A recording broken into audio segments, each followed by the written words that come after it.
हर हर महादेव। देवों के देव महादेव जी के चरण में प्रणाम करती हूँ, मेरा प्रणाम स्वीकार हो। माता गौरा पार्वती के चरण में प्रणाम करती हूँ, मेरा प्रणाम स्वीकार हो। गणपति ललनमा के चरण में प्रणाम करती हूँ, मेरा प्रणाम स्वीकार हो। सब गुरु भाई बहनों के चरण में प्रणाम करती हूँ, मेरा प्रणाम स्वीकार हो। माता और पिताजी के चरण में प्रणाम करती हूँ, मेरा प्रणाम स्वीकार हो। गुरु भाई बहन, मैं कथा सुनाने जा रही हूँ। इस कथा को पूरा सुनिए और रहस्य जानिए। आदि नहीं, आदि सुनने में शिव गुरु का अपमान होती है और पूरा सुनने में ज्ञान होती है। इसलिए कथा को पूरा सुनिए और रहस्य जानिए। हर हर महादेव, घर घर महादेव। गुरु भाई बहन, एक राजा थे और एक रानी थी। राजा का राज बहुत अच्छे से चल रहा था, उनका घर में बहुत बड़ा खुशहाली था। रानी गर्भवती थी। जब रानी गर्भवती थी तो राजा साहब बड़े खुश थे और रानी को बहुत प्यार करते थे। रानी भी अपने राजा से बहुत प्यार करती थी। राजा को लगता था मेरा रानी ही सारा दुनिया है, रानी को भी वही लगता था। और गुरु भाई बहन, वही होना भी चाहिए कि पति पत्नी में प्यार। गुरु भाई बहना, रानी का जब 9वें महीना हुआ तो 9वें महीने के बाद एक सुंदर कन्या जन्म ली। और सुंदर कन्या जन्म ली, राजा को ऐसा बात सुनकर बहुत बड़ा प्रशंसा हुआ। राजा साहब बड़े खुश हुए और पूरा राज में बताए कि मेरा घर में एक कन्या जन्म ली है। राजा साहब के मन में बहुत उत्साह था, बहुत खुशी था। राजा साहब अपने कन्या को देखकर बहुत खुश थे। गुरु भाई बहन, खुशी भगवान ज़्यादा दिन रहने नहीं दिए राजा के घर में कि राजा की जो पत्नी थी इस दुनिया से चल बसी। राजा की पत्नी दुनिया से चल बसी। राजा साहब बड़ी दुखी रहने लगे। धीरे धीरे धीरे धीरे कन्या बड़ी होने लगी। और जब बड़ी होने लगी तो राजा साहब भी इस दुनिया से चल बसे। लड़की अनाथ हो गई, उसके माता और पिता कोई नहीं रहे इस संसार में। लड़की अपने चाचा चाची के पास रहने लगी। चाचा चाची के पास रहने लगी और चाचा चाची रखने लगे। लड़की जब बड़ा हुई तो भगवान की प्रिय भक्ति करने लगी। बहुत बड़ी भक्ति थी भगवान की, शिव गुरु की पूजा करती थी। जो चाचा चाची थी वो पूजा से बहुत नफरत करती थी। चाचा चाची का कहना था कि पूजा मत करो, पूजा करने से घर में दरिद्रता का वास होगा और लक्ष्मी दूर हो जाते हैं।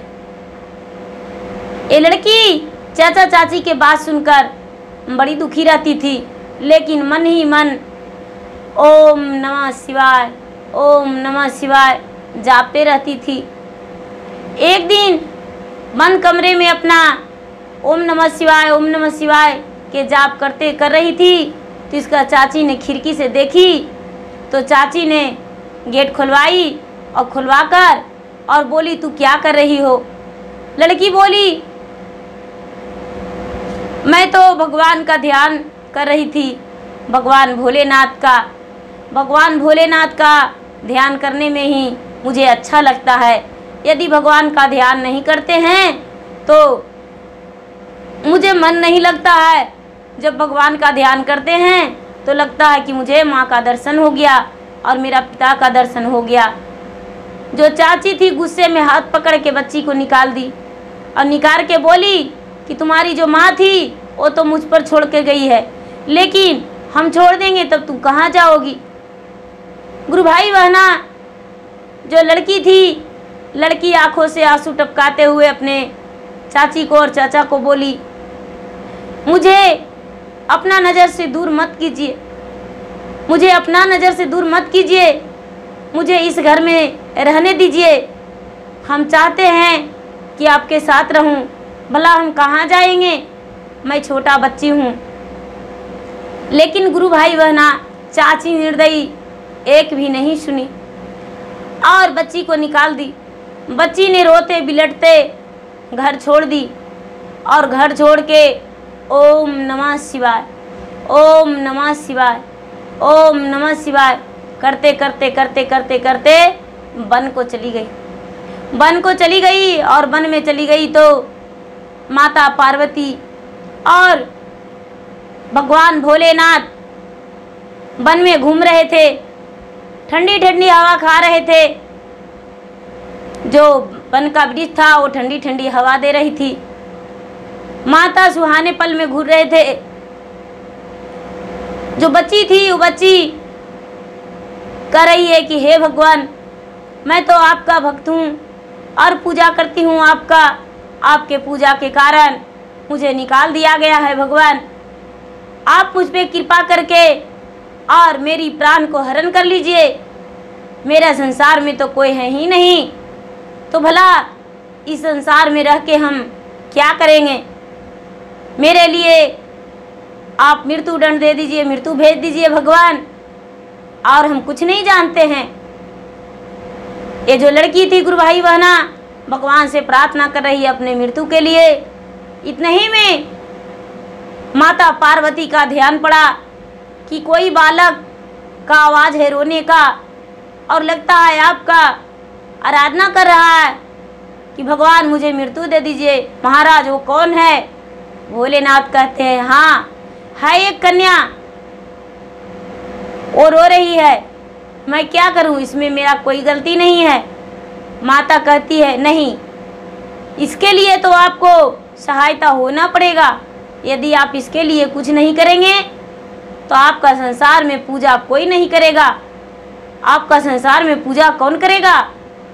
जब मेरा और आपका मिलन करने का था, विवाह होने का था, तो विवाह से पहले हम भी तपस्या में थे, आप भी तपस्या में थे, और पूरे देवी देवताओं चाहते थे कि शंकर और पार्वती का विवाह हो जाए, कि संसार शांति हो जाएगा और राक्षसों का वध होगा।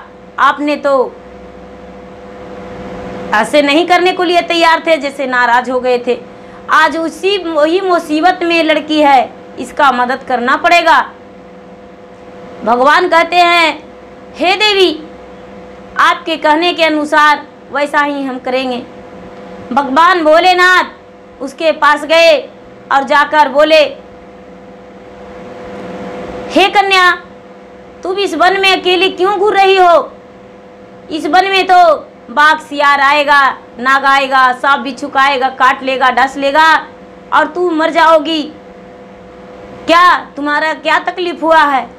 गुरु भाई बहनाएं लड़की कहती है हे भगवान, हे महाराज, हे प्रभु, हे महात्मा, मेरा इस दुनिया में कोई नहीं है।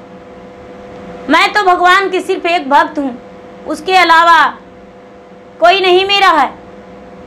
यदि आप में इतना क्षमता है तो मेरे लिए यमराज को कह दीजिए कि प्राण को मेरा ले जाएंगे, दूत लोग आएंगे, मेरा प्राण को हरण कर लेंगे। भगवान भोलेनाथ कहते हैं मैं ही भोलेनाथ हूँ, मैं तुम्हारे माता हूँ, मैं ही तुम्हारे पिता हूँ। सारा संसार का जिसे तुम मानती हो वो मैं हूँ। बताओ तुम्हारे दुख निवारण के लिए क्या करूँ? लड़की कहती है भगवान मेरे माता को लौटा दीजिए, मेरे पिता को लौटा दीजिए, उसके अलावा मुझे कुछ नहीं चाहिए। मुझे धन संपत्ति, सोने का मोहरे, सिक्के, मकान कुछ भी नहीं चाहिए। मुझे माता चाहिए, अपने पिता चाहिए। भगवान संकोच में पड़ गए और कहने लगे पार्वती से कि लीजिए। आवे कहती है कि मुझे माता चाहिए और मुझे पिता चाहिए। मरे हुए व्यक्ति को हम कैसे लौटा सकते हैं? इसके आस हम कैसे पूरा कर सकते हैं? माता पार्वती कहते हैं महाराज आप चिंता मत कीजिए, इसको माता कुछ दिन के लिए हम बन जाएंगे और आप इनके पिता बन जाइए। इसके साथ थोड़ी सी वक्त दे देंगे, उसके बाद इसका विवाह कर देंगे, ये ससुराल को चली जाएगी। उसके बाद हम अपना इससे छुटकारा पा लेंगे, आप चिंता मत कीजिए। भगवान भोलेनाथ इस बात को सुनकर प्रसन्न हो गए और कहने लगे उस कन्या से कि हे पुत्री, तुम्हारे माता और पिता का ज़रूरत है तो आज ही हम तुम्हारे माता और पिता को तुम्हारे पास लौटा देंगे। भगवान भोलेनाथ ने उसके पिता का रूप धारण कर लिए और माता पार्वती उसकी माता का रूप धारण कर लिए और रात्रि के समय में दोनों उसके पास खड़े हो गए। दोनों उसके पास खड़े हो गए। जो कन्या थी यह देखकर बहुत खुश हो गई और खुश होकर उसी वन में अपने माता पिता के साथ रहने लगी। भगवान भोलेनाथ जो थे कुछ क्षण के लिए उसके पास रह जाते थे और उससे बताते थे कि बेटी हम जा रहे हैं काम करने, जब काम नहीं करेंगे तो भोजन कैसे चलेगा। और ऐसा कह के थोड़ी देर के लिए उसके पिता बन के उसके सामने खड़ी हो जाते थे और माता जो थे माता उसके पास रहते थे साथ में। भोलेनाथ अपना संसार चलाने के लिए पूरा समय देते थे लेकिन एक पल के लिए उसके पिता बन जाते थे। गुरु भाई बहना धीरे धीरे धीरे धीरे समय बीतता गया। लड़की 12 वर्ष की हो गई। जब कन्या वो 12 वर्ष की हो गई तो ये जो भगवान भोलेनाथ थे, भगवान कहते हैं कि हे देवी एक कन्या तो बड़ी हो गई है, इसके लिए यदि वर ढूंढ दूँ और विवाहित जीवन कर दूँ तो ये ससुराल चली जाती है तो अच्छा है। माता पार्वती कहते हैं कि हाँ प्रभु इसका कन्यादान करना बहुत जरूरी है। भोलेनाथ ने स्वयं अपने घोड़े सवार होकर और एक राजा का रूप धारण करके और उस कन्या के लिए वर ढूंढने चले गए। वर ढूंढने चले गए और सुंदर सा वर ढूंढ लिए। सुंदर सा वर ढूंढ लिए और उससे बताए कि मेरा घर जो है वो जंगल में है, हम लोग जंगल में ही रहते हैं और मेरी जो कन्या है वो जंगल में रहती है। वो जो राजा थे, राजा जंगल में कन्या को देखने गए, लड़की को देखने गए, देखे तो दोनों तरफ से रिश्ता पसंद हो गया, बात पक्की हो गया गुरु भाई बहन।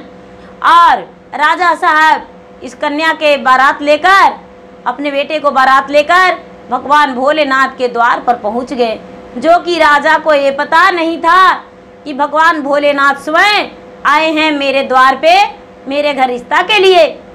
जब बारात लेकर गए हैं राजा तो देख रहे हैं कि नहीं तो द्वार पे कोई सामान रखा हुआ है, नहीं तो कोई सजावटें है, नहीं तो खाने पीने का व्यवस्था है और इतनी बड़ी बारात हम लेकर आ गए हैं। राजा जो हैं, राजा पूरा अपना मन वंचित में है और दुखी होकर और सोच रहे हैं कि एक ही घर है, यहाँ तो कोई मेरा बारात को देखने वाला भी नहीं है। जब भगवान भोलेनाथ स्वयं निकले बारात को उतरने पर, ठहरने पर स्वयं निकले तो भगवान के साथ, भोलेनाथ के साथ जितना देवी देवताओं भूत बैताल जितना था, जो सब नाचते गाते बजाते समधी को मिलन के गए। मिलन के गए और मिलन किए। उसके बाद ये राजा चकित हो गए कि एक छोटी सी कुटिया में इतना सारे लोग, छोटी सी कुटिया से इतना सजावटे, इतना बाजे गाजे, इतना लाइट बत्ती। ये राजा को समझ में नहीं आ रहा था कि आखिर सच क्या है। राजा को कोई पता नहीं चला। गुरु भाई बहना जब विवाह का समय हुआ रात्रि में, तो जो भगवान थे भोलेनाथ और माता पार्वती दोनों मिलकर इस लड़की को कन्यादान कर दिए और कन्यादान करके राजा के पुत्र के साथ विवाह करके और उसको विदा कर दिए। जब उसको विदा कर दिए तो कन्या के बोल दिए कि हे पुत्री, आज तक तुम्हारे माता और पिता का हमने फर्ज निभाया है। मैं स्वयं तुम्हारे सहायता के लिए भोलेनाथ आए थे और माता पार्वती मैं हूँ। पुत्री जा अपनी ससुराल में खुश रहना और जब भी तुम्हें कोई दुख हो, कोई कष्ट हो तो मेरा याद कर लेना, हम तुम्हारे मदद के लिए सहारा हो जाएंगे। इस जंगल में दोबारा मत आना। ये जंगल एक माया का घर था और कुछ भी नहीं था। ये जो लड़की थी, लड़की माता पार्वती के गले में लपट के रोने लगी और कहती है कि हे माता, इतना दिन हम आपके पास रहे लेकिन आपने तो कभी सच नहीं बताए। आपने तो मेरे माँ बन के रहे मुझे पता भी नहीं चला एक पल के लिए कि आप मेरे माँ हैं और भगवान भोलेनाथ स्वयं मेरे पिता हैं। हे माता, अपने माता आप अपना ममता को मेरे सर पे बनाए रखिएगा। आपके ममता अटूट है माता, अपरंपार है। आपने तो पूरे संसार को देखते हैं माता। जैसे आप मुझे बेटी समझकर अपना छाया में पोसे पाले, उसी तरह हम आपके बेटी चाहती हूँ कि सदा बन के रहूँ। माता सुखी रहने का आशीर्वाद दे दिए और विदा कर दिए। गुरु भाई बहना, जब वो लड़की ससुराल गई, ससुराल में रहने लगी। रहते कुछ दिन बीत गया। ये जो चाचा चाची थे, जितना दुख उसे दिए थे, जितना कष्ट दिए थे, चाचा चाची का कोई संतान नहीं था। चाचा चाची का कोई संतान नहीं था। और ये लड़की का जाते ही इसका घर जो था राई छाई हो गया था। पूरा दुखों का पहाड़ टूट गया था। घर में दरिद्रा का वास हो गया था। गुरु भाई बहना, समय आने पर उनका कोई कमाया हुआ भी मजदूरी नहीं देते थे। 7 घर मांगते थे तो 1 घर भीछा मिलता था। मांगते इस कन्या के द्वार पर चाचा और चाची बुढ़ापे में दोनों द्वार पे गए। ये जो लड़की थी, लड़की पहचान ली अपने चाचा चाची को। पहचान कर द्वार पे भीछा देने को लिए निकली तो कहती है कि पिताजी, माताजी, आप इस द्वार पे भीछा लेने के रूप में आए हैं, क्या मेरा परीक्षा लेने आए हैं? चाचा और चाची थे, वो पहचानने से इनकार कर गए। उन्हें नहीं पता था, उसे तो यही लग रहा था कि वो लड़की थी, बच्ची थी तो मर गई होगी। चाचा और चाची कहते हैं उसको कि बेटी, हम तुम्हें पहचाने नहीं, आखिर तू कौन हो? रानी महारानी, इतने बड़े राजे महाराजे के घर में से तू कह रही हो, मुझे माता और पिता कह के बुलाती हो। ये लड़की कहती है कि याद कीजिए, जब हम 7 वर्ष के थे तो आपने मुझे हाथ पकड़ के निकाल दिए थे अपने घर से और मुझे बोले थे कि द्वारा दरवाजा पे मत आना। मैं आपका वही पुत्री हूँ जो कि आप मुझे दोनों मिलकर घसीट कर निकाल दिए थे, धक्के मार के। चाचा और चाची कहते हैं कि हे बेटी, मुझे माफ कर दो और क्षमा कर दो। हम जाते हैं इस दरबार पे से द्वारा कभी नहीं आएंगे। ये लड़की कहती है कि आपने तो मुझे जीने का सहारा दिए थे, कुछ ही दिन के लिए तो वही सही, आप मेरे घर में रह सकते हैं। चाचा और चाची को नहलाई धुलाई और नहला धुलाकर और रहने का जगह दे दी। जैसे अपना माता पिता को सेवा करना चाहती थी, उसी तरह चाचा चाची को घर में रख ली और माता पिता मान के और उसे सेवा संस्कार करने लगी। अपने सास ससुर को जिस तरह से घर में रखी थी और मान आदर से, उसी तरह चाचा चाची को भी रखने लगी। चाचा चाची का भी सुखी जीवन वहीं उस कन्या के घर में बीत गया और वो भी वहीं रह गए और कन्या अपना पति के साथ सुखी जीवन बिताई। हे भोलेनाथ, हे महादेव, हे माता पार्वती, जैसे उस कन्या पे अपना दया बरसाए कि एक अनाथ होते हुए भी उसे पता नहीं चला कि हम अनाथ हैं और आप उसे माता और पिता बन के छाव में, अपने पलकों के छाव में उसके रखे और उसे पोषण पालन किए। ठीक उसी तरह अपना दया सब शिष्या पे बरसाइए। हे महादेव, हे भोलेदानी, हर कोई का कमियां का पूरा कीजिए। गुरु भाई बहना, मेरा वीडियो अच्छा लगे तो इसे लाइक कीजिए, शेयर कीजिए, सब्सक्राइब कीजिए। और मैं इंस्टाग्राम पे भी हूँ और मैं फेसबुक पे भी हूँ। मेरा इंस्टाग्राम पे फॉलो कीजिए और फेसबुक पे फॉलो कीजिए। धन्यवाद। हर हर महादेव, घर घर महादेव।